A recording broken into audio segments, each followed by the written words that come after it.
What an incredible atmosphere, and it seems like we say the same thing over and over each time we come in here, but our fans are by far the best in the country, and this is why you come to UGA. When you get an opportunity to play in an atmosphere like that, in an environment like that, it was really incredible. You don't really know what's inside you in life or football till you get tested, and I thought we got tested tonight. We found out a lot about our team. We're far from perfect, and we got to get a lot better. But they'll fight you, man. They'll fight you over and over again. And there were some really large hearts out there tonight. One, DeAndre Swift, who ran the ball with passion, guts, and just relentless effort. The effort and leadership of a Jake Fromm to third down scramble and take 2 hits and almost get a first and manage the game really beautifully. And then the defense to rise up and keep playing past a bunch of injuries, a couple injuries on the offensive line, and I'm just proud of our guys, man. So much emotion in that locker room, so much effort, and really hate for Notre Dame, who has an unbelievable team and played a great game, to have to lose that game.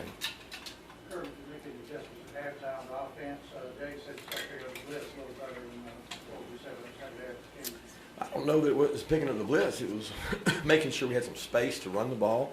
They were extremely aggressive playing the run, and I think they felt like they had to. That was their shot, to contain the run, stone the run, and they were playing downhill fast, extra guy in the box, and we really weren't able to make them pay for that early. Where in the second half, loosened them up a little bit, opened things up a little bit more, went a little more tempo when we had a chance, and basically wore them down. I mean, we were able to run the ball better because we had been running the ball, and I thought our conditioning played a major favor in that game as the game went on. Coach, what was going on with their tight end number 84? He was having a lot of success there at the beginning. A hell of a player. There's nothing going on with him. He's a great player, and when you're running boots, nakeds, waggles, all kinds of things, that guy's a phenomenal player. There's nothing going on with him. He's just a good football player, and they were targeting him a lot. If you noticed later in the game, they tried to target him, and we had 2 or 3 pass breakups. Kirby, Jake made a number of plays on third down tonight. Can you talk about his response in those situations, and then also particularly the touchdown pass? Yeah, he played really well. I mean, I thought that he managed the game, and there were some times the shot clock was down on him, the play clock, and we always talk about with this kid, you got to give him a chance to work. You got to let him make decisions, and we didn't do that real well tonight. We didn't allow him the time to do what he does best, and we got to do a better job managing that as coaches. But I mean, Jake takes things that are broke and fixes them.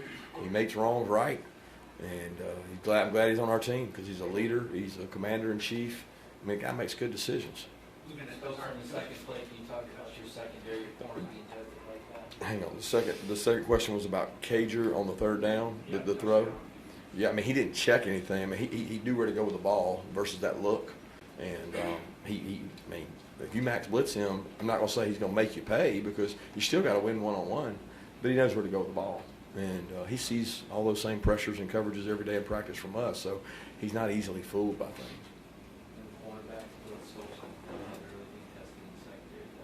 Yeah, that was tough. I mean, if you told me the one spot we couldn't afford to lose somebody at that point, it was that one. And, I don't know. He came back in the game and played later, but I just don't know if he was 100% or not. It was a tough call whether to put him back in there. He wanted to go back in, and he did go back in and give him a blow, but I thought we were playing pretty good defensively, and we had rhythm. So we, had Tyreek in there and DJ.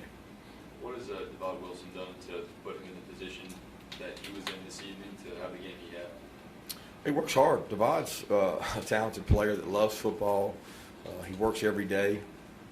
He understands coverages and leverages real well, and made a big play tonight. After injuries to the O-line, how big of a boost was it that Isaiah Wilson came on and did what he did? It was big for us. I mean, we felt like he was. We couldn't tell. We practiced a little bit. He didn't get to do a lot during the week, and then pregame warm-ups, he looked pretty good, but he had not gone against fast people, and we were a little worried about putting him in there. But then we felt like we needed to at the half, and Sam made a good call to put him in there. And I can't tell you how he played or how the other guys played. I have to watch the tape.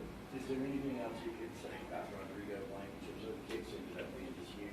Just clutch. I mean, Mr. Consistency, and it's a pleasure to have it. I mean, it's like Jake. You go through your life coaching, and you may only have one or two Rodrigos, and he's clutch, and he loves it. And he wants to be in the limelight. He wants to have the pressure on him. Well, Coach, so when you look at the last job offensively for Notre Dame, so what can you say about how your team kind of handled the stretch there, and did you see some similarities from 2017 in terms of how you guys had to stop it? Yeah, there were some similarities there. I didn't think about it that way. I just, kept telling Dan stay aggressive, and he did. You got to make a decision at that point. Am I going to give up one, or am I going to come after him? And we were able to get a couple incompletions with pressures, and then got into fourth down where we had an opportunity to win the game. And I thought Nolan and Jermaine looked like they broke through there on that play, and our depth helps us. We play a lot of players on defense, and when you're fresh in the fourth quarter, it looked like that we were fresher than they were in the fourth quarter, and was able to disrupt them offensively in the end. Notre Dame had 6 or 7 false start penalties tonight. How important do you think the crowd was in sort of hating the defense? Oh, unbelievably important. I mean, you think about that game, you think about the botch snap on one drive. I mean, they impacted the game tonight more than I've ever seen a game impacted, not only here but anywhere, where they just affected the game with the false starts and the different things, and it burnt their timeouts. It's a different game if they're calling timeout at the end of the game to get the right play, right personnel, maybe get guys fresh.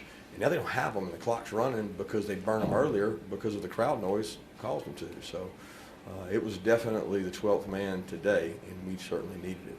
Kirby, how huge is it for you guys to be tested like this? What does that mean for you going forward with the rest of these 8 games? Well, like I said, I think when you get tested, you find out something about yourself inside. You look inside yourself when you're getting tested, and there were some guys that had to look inside themselves. So they had not been tested like that. And how are they going to respond? And they came out fighting. We showed the guys a Matt Hughes, Frank Trigg UFC fight, and in the end of the fight, he says, you're never out of the fight. You're never out of the fight. He came back from having been down and almost in a submission position, and he just said, you're never out of the fight. And that's what we talked about all week. We were never out of the fight. And then at halftime, we knew we weren't out of the fight. The whole game, our kids kept saying, you're never out of the fight. You had some players after this game talking about how you left some stuff out there. Maybe it wasn't the cleanest game for them, but at the same time, they said they're built for this type of game, fourth quarter thing. What do they mean by that? Well, I think that's what we want to be. We want to be a dominant team in the fourth quarter. We want to try to break people's will. We want to be able to take over the line of scrimmage, which at the end of the day, when you look at the rushing yards, we won the line of scrimmage. I mean, they didn't run the ball real well on us, and 152-46. So that's what this team's built on. Now, we've got to be able to do other things, and it keeps coming back to that. But I think we're built to do that. Yeah, I don't know. Yeah. Schaefer came in and did a nice job. Remember, Schaefer got Player of the Week a couple of weeks ago, and we wanted to play him some more last week, and we're very fortunate that when Sally went down, there's a guy that can step in there and go play. And I don't know how he played. He had a personal foul penalty that wasn't very smart that hurt us, but he plays hard. He plays very similar to Sally, passion, energy, and toughness. And I thought he stepped right up, and as several guys did. Can you talk about that bye week? So what? What about the bye week? Oh, I have no idea, man. I mean, Tyson Campbell's day to day. I can't tell you if he's going to be back or not. The trust that Jake has earned with you and the coaches is the same with J.R. Reed and his presence out there and his knowledge. Absolutely. I mean, he was the human eraser. He had 2 or 3 plays that were going to be explosive plays. He gets a guy on the ground because it's about to break out. We busted a coverage, and then he makes the pick that really changed the whole environment in the game, and he makes big plays. You talked about Ian Book all week and getting used a lot of routine, a lot of different things. What did you think seeing him in action today? He's very athletic, very intelligent, hard to finish on, makes really good decisions with the ball. I mean, he causes problems because he can scramble and run, and especially as you get tired and your rushers aren't fresh, I mean, he can take off and get 20 yards a clip. When Cager goes in the transfer portal, do you remember the conversations you had with Coley about CTE and recruiting in terms of what he bring to the program? Yeah, I recruited Cager to Alabama, and he came on several visits and had a good relationship with him. Coley ended up getting him. Hartley knew him well, and it was a no-brainer for us. I mean, paint the picture. You can go play with a quarterback that's played at a place that's deficit of receivers. I mean, it was a great match. Even with Rodriguez's consistency, did you at all consider going for it? Yeah, I wanted to, and I didn't realize how far it was. I thought when they went back and reviewed it, I thought it was going to be inches, and then once we looked out there and said that thing's almost a full yard, we just went with the points and said, hey, we're playing good defense. We felt like they had to score 2 touchdowns to beat us, and that ended up being the difference in the game. But that's one of those. All you guys could second guess me if they scored a touchdown. Why didn't you go for it? So that's the life we lead, and it's a tough call because you got to feel comfortable you can get a yard when you have to. It seemed like in the first half when you guys got third down, dialed up some pressure, they had the perfect call on and picked up some of those. How frustrating is that as a coach, and then how did you guys adjust it? What were they on third down? I think they were like 30% on third down. So our goal is to be 70% off the field. I came off the field feeling like we played pretty good on third down. They hit us on one coverage. We had a bust between miscommunication between 2 guys. But outside that, I don't know that the other ones were short yardage conversions, which they got a high probability of. But I thought we played good on third down. What did you make of the way how sort of physical DeAndre Swift sort of seemed to run tonight? He didn't have a lot of long breakout runs, but he sort of seemed to keep churning throughout the night. He's a physical dude. I mean, he played with passion, heart, and courage of a champion, and he took some ownership in the team, and he had just as much impact on that sideline talking to people as he did on that field carrying that ball, and that's what it's all about. D-Rob Kirby, where he came back with some big catches. Yeah, I thought D-Rob had the one over the middle, the little bender, he and the guy were kind of 50-50, and he won that battle for the ball, and that was big for us. Is the open date at a good time to do your attention to 2 of them this year? Yeah, I mean, I always think that open day comes at the right time. It's best that it comes after a win because it was a long open date last year. So it makes that part much better. But look, whether we won or lost this game, we've still had big games to play and we still control our own destiny. I still think that doesn't change. We just got a lot of glaring things we got to work on to get better. But I got a lot of respect for their football team and their football program. No, I don't know. I mean, kid didn't hit a great punt, but we picked him up. We got his back, and he's an unbelievable punter. He just didn't hit great punts tonight, and he'll go back to the drawing board. We'll keep getting him better. You talked about turnover margin earlier this week. Yeah. Those 2 turnovers in the second half, particularly the thoughts take on that first half. Huge. I still don't know that we had him covered. I mean, it was. You'll have to be the judge and look at it. It was more he handed it to us than we just took it because it hit him and he had the first and it ricocheted off. So some of that's luck. But 2 turnovers to, I guess, R1, is that correct? So if you beat them in the penalty war and the turnover margin, I think we had studied they had like 27 straight games where they had not lost the turnover battle or they had not lost a game that they didn't lose the turnover battle. I think the last time they tied us in the turnover margin, the last time they played and lost. So it was just emphasized over and over this week about beating them in the turnover margin. And we couldn't get a fumble off of them, and we tried, but we did get the 2 picks. Sanford Stadium now has special effects like never before. What did you kind of think of that? How much were you kind of paying attention to all that? I know you got engaged. I have no idea what you're talking about. I was worried the power went out a couple times. I didn't blink. As long as my headphones worked, I was good. 2 more questions? Any special reason why you didn't go to Pickens more in the first half? He had 6 coverage, it looked like.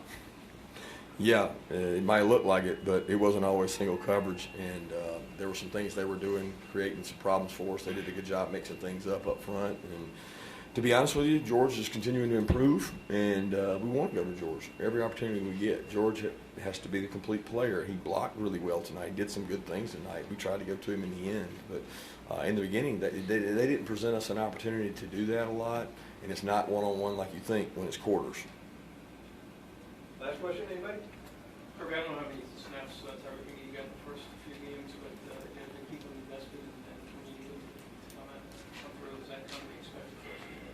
Yeah, Tyreek McGee is, he's from Peach County, where they make you hard and soiled, and you hit every day at practice. It's one of the toughest, most physical schools in the country, our state. Kieris is from there. The kids you get from there are just tough as nails, and this kid has been through so much. He started last year. He wouldn't start, and he's had injuries, and he's very bought into the team. He'll do whatever you ask, and this week we told him we were down corners.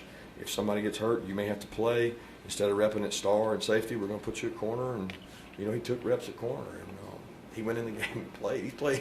He's played other games at corner, and he hasn't always played exactly perfect, but he's a winner, he's a fighter, and he's a senior, and that's why you have depth in your program. Because if you don't have that depth, then you may have a bigger drop-off at that position, and it could be the difference in the game. Look, guys, thanks a lot for the coverage, and this was an awesome game atmosphere. Go Dogs.